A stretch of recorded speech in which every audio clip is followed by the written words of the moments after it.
જય શ્રી કૃષ્ણ, જય માતાજી અને પ્રણામ બધાને। તો તમને થાળીમાં જોઈ અને ખબર તો પડી જ ગઈ હશે કે આજે આપણે સવારના નાસ્તામાં એકદમ બિસ્કિટ જેવી ભાખરી છે અને એકદમ કડક મસાલાવાળી ચા અને મરચાંનું અથાણું છે। તો આજનો સવારનો નાસ્તો આપણો આ છે, એકદમ સાદું અને સરળ છે। તો ચાલો આજે આપણે ભાખરી અને ચા બનાવશું।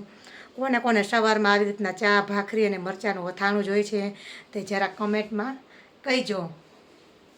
તો ચાલો આપણે ચા અને ભાખરી બનાવવાની શરૂઆત કરી દઈએ।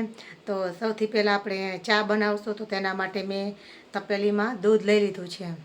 હવે આપણે દૂધમાં ચા નાખીશું અને ત્યાર પછી આપણે તેમાં ખાંડ નાખી દઈશું। ઘણા પાણી મૂકી અને તેમાં ચા અને ખાંડ નાખી અને એ ઉકળી જાય ને પછી ચા બનાવતા હોય છે, પણ અમે અહીંયા દૂધ ઉકાળી અને તેમાં ચા ખાંડ નાખી અને ચા બનાવી છીએ। ત્યાર પછી તેમાં આપણે આદું નાખી દઈશું। હવે આપણે ભાખરી માટેનો લોટ બાંધી લઈશું। તો ભાખરીનો લોટ લઈ લીધો છે, તેમાં સ્વાદ મુજબ મીઠું નાખ્યું છે। ત્યાર પછી આપણે મોણ માટે તેલ નાખી દઈશું। આપણે લોટ બાંધવામાં ખૂબ જ ધ્યાન રાખવાનું છે। જો આપણો લોટ કઠણ હશે ને તો જ આપણી ભાખરી એકદમ સરસ બિસ્કિટ જેવી થશે। જો લોટ થોડોક ઢીલો હશે ને તો ભાખરી એકદમ પોચી થશે। જો તમારે બિસ્કિટ જેવી ભાખરી બનાવવી હોય તો આવી રીતના આટલું મોણ નાખી અને કઠણ લોટ બાંધવાનો છે। જો તમારે ફૂલેલી અને પોચી ભાખરી બનાવવી હોય તો જ તમારે લોટ ઢીલો બાંધવાનો। તો આપણે અહીંયા એકદમ સરસ પાણી નાખી અને લોટને સરસ બાંધી લીધો છે। ત્યાર પછી આપણે લોટને 5 મિનિટ માટે રહેવા દઈએ તો આપણે ચા એકદમ સરસ ઉકાળી અને કડક કરી લઈએ। તો આપણી ચા મસ્ત મજાની એકદમ સરસ કડક થઈ ગઈ છે। જેને ચા ભાવતી હશે તેને તો જોઈને જ પીવાનું મન થઈ જશે।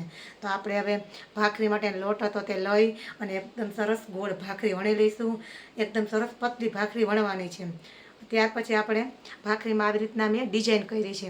તમે અલગ અલગ ગમે ડિઝાઇન કરી શકો।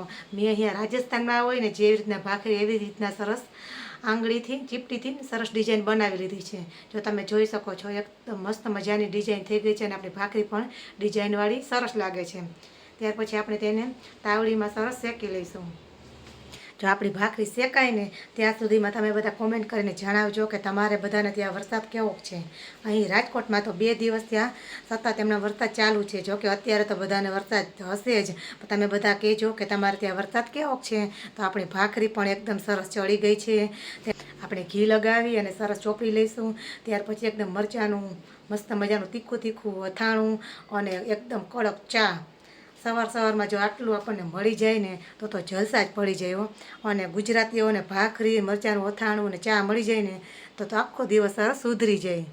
આજની આ મારી સિમ્પલ રેસીપી તમને કેવી લાગી ને તે કોમેન્ટમાં જરૂરથી જણાવજો। ફરી પાછા મળીશું નવી રેસીપી સાથે નવા વિડીયોમાં। ત્યાં સુધી બધાને જય શ્રી કૃષ્ણ, પ્રણામ અને જય માતાજી। અને ચા ને ભાખરી ખાવા માટે આવી જાજો।